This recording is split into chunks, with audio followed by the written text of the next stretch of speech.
Hello বন্ধুরা, আসসালামু আলাইকুম। Welcome to back my channel. প্রচণ্ড গরমে কোনো কিছুই খেতে ভালো লাগছে না, তারপরও মুখের স্বাদ ফিরিয়ে আনার জন্য ঝটপট করে ফেললাম করলা ভাজি।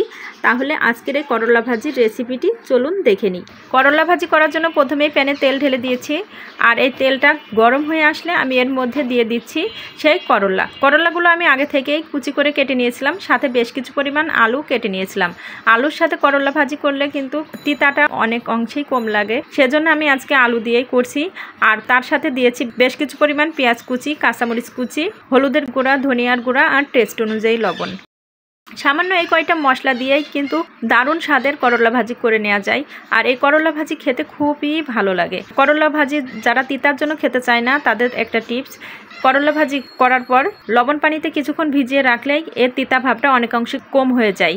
আর আলু দিয়ে ভাজি করলে তো করলার তিতাই থাকে না। করলা এমনিতেই আমার খেতে খুবই ভালো লাগে, সেজন্য তিতাটা আমার কাছে কিছু মনে হয় না। যারা করলার তিতার জন্য খেতে চান না, তারা অবশ্যই এই টিপসটা ফলো করবেন, তাহলে দেখবেন করলা আর তিতা লাগবে না। করলা আলুর সাথে এভাবে বেশ কিছুক্ষণ আমি নেড়ে নেড়ে ভেজে নিয়েছি।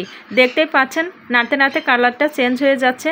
আর এভাবে কিছুক্ষণ নেড়ে নেওয়ার পরে কিন্তু তৈরি হয়ে যাবে আমার করলা ভাজি। করলা খাওয়া স্বাস্থ্যের জন্য খুবই উপকার, এতে প্রচুর পরিমাণে ভিটামিন রয়েছে। তাছাড়া ডায়াবেটিস পেশেন্টের জন্য করলা খাওয়া খুবই উপকার। সেজন্য অবশ্যই আপনারা যারা খেতে একেবারেই অপছন্দ করেন, তারাও কম বেশি খাওয়ার চেষ্টা করবেন, এতে করে আপনাদেরই ভালো হবে। শরীরের নানা সমস্যা দূর হয়ে যাবে এই করলা খেলে। আর করলা রান্না খেলে খুবই উপকার। তারপরেও যারা তিতার জন্য রান্না খেতে চান না, তারা এভাবে ভাজি করে নিতে পারেন। করলা ভাজিটা আমার হয়ে এসেছে, এখন চুলা থেকে নামিয়ে নেব। এভাবে যদি আপনারা করলা ভাজি করেন, গরম ভাতের সাথে খেতে খুবই ভালো লাগবে। প্রচণ্ড গরমে আমার কোনো কিছুই খেতে ভালো লাগছিল না, অনেক তৃপ্তি সহকারে এই করলা ভাজি দিয়ে আমি ভাত খেয়েছি। আমার কাছে তো এই করলা ভাজি খেতে খুবই ভালো লেগেছে।